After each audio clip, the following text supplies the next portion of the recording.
spotted na magkasama sina Richard Gutierrez at Barbie Imperial sa South Korea. Nasa may Myeongdong area, isang shopping destination sa nasabing bansa, ang dalawa. Sa Facebook ngayong araw, isang netizen ang nagpost ng mga larawan nina Richard at Barbie.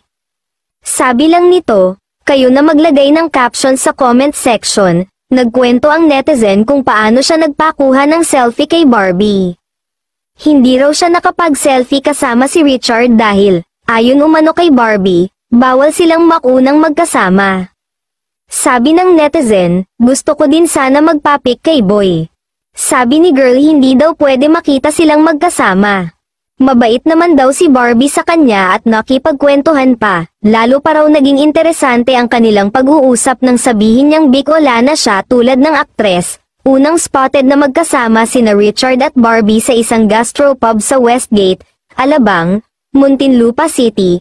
Ilang customer sa kanilang paligid ang kumuha ng video ng dalawang celebrity hanggang ngayon ay nananatiling tikom ang bibig nina Richard at Barbie kung ano talaga ang totoong namagitan sa kanila.